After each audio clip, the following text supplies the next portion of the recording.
Day 1355 of the Trump administration, 29 days to go until our presidential election, just 2 days until the first and only vice presidential debate. Donald Trump now under treatment for the deadly coronavirus and contagious with it. Tonight checked himself out of Walter Reed Hospital. The leader of the nation that leads the world in coronavirus deaths walked out of the brass front doors of Walter Reed for the greatest possible effect. He could not have liked either of the questions yelled at him by a reporter. Mr. President, how many staff are sick? How many of your staff are sick? Thank you very much, everybody. Thank you. Do you think you might be a super spreader, Mr. President?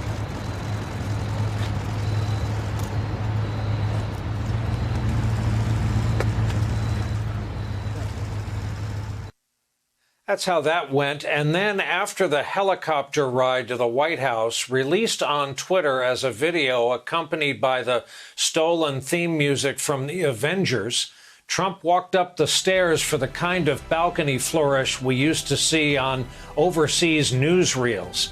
His first act was to remove his mask. He was richly rewarded for the spectacle when Sean Hannity said tonight, took him to comparing him to FDR and Churchill. He went inside only to later return to the doorway to record a campaign video, including a message contrary to the advice of every public health professional. I learned so much about coronavirus, and one thing that's for certain, don't let it dominate you. Don't be afraid of it. You're going to beat it. We have the best medical equipment, we have the best medicines, all developed recently, and you're going to beat it. I didn't feel so good. And 2 days ago, I could have left 2 days ago. 2 days ago, I felt great, like better than I have in a long time. I stood out front, I led. Nobody that's a leader would not do what I did. And I know there's a risk, there's a danger, but that's okay. And now I'm better, and maybe I'm immune, I don't know. But don't let it dominate your lives. The vaccines are coming momentarily. Earlier this afternoon, White House physician Sean Conley, a U.S. Navy commander, was asked why Trump, who was symptomatic for the virus, was leaving Walter Reed after just a few days. Though he may not entirely be out of the woods yet, the team and I agree that all our evaluations, and most importantly, his clinical status, support the president's safe return home. There's nothing that's being done upstairs here that we can't safely conduct down home. We all remain cautiously optimistic and on guard because we're in a bit of uncharted territory. If we can get through to Monday with him remaining the same or improving, better yet, then we will all take that final deep sigh of relief. Do you remember when he had his last negative test? I don't want to go backwards. Pneumonia or any inflammation in his lungs at all? So we've done routine standard imaging. I'm just not at liberty to discuss. There are HIPAA rules and regulations that restrict me in sharing certain things.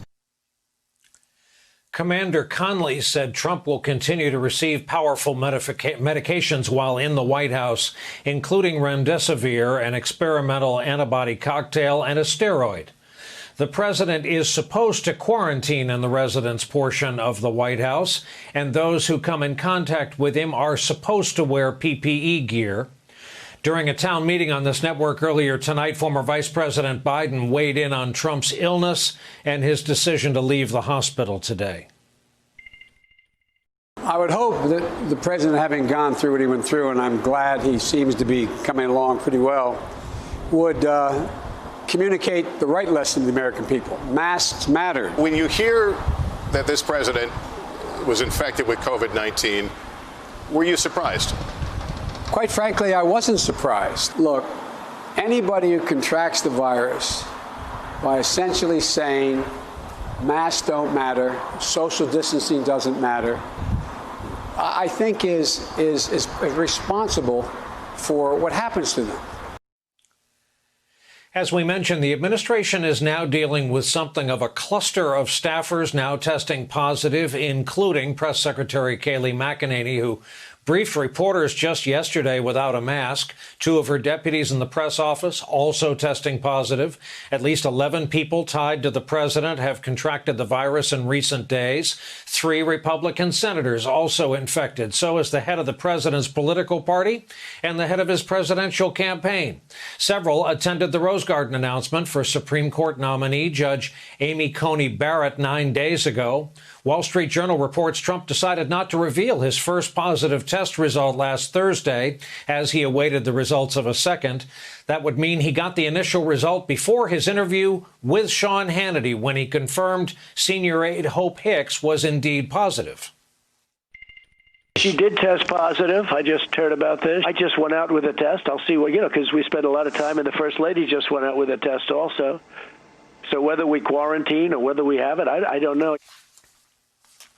The Wall Street Journal further reports, quote, as the virus spread among the people closest to him, Mr. Trump also asked one advisor not to disclose results of their own positive test. Don't tell anyone, Mr. Trump said. Today, we also learned the Centers for Disease Control has yet again updated its website to indicate that airborne transmission appears to play a role in the coronavirus spread.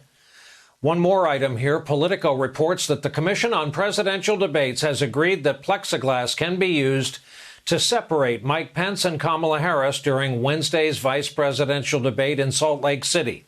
Additionally, the 2 candidates will be 13 feet apart. Hey there, I'm Chris Hayes from MSNBC. Thanks for watching MSNBC on YouTube. If you want to keep up to date with the videos we're putting out, you can click subscribe just below me or click over on this list to see lots of other great videos.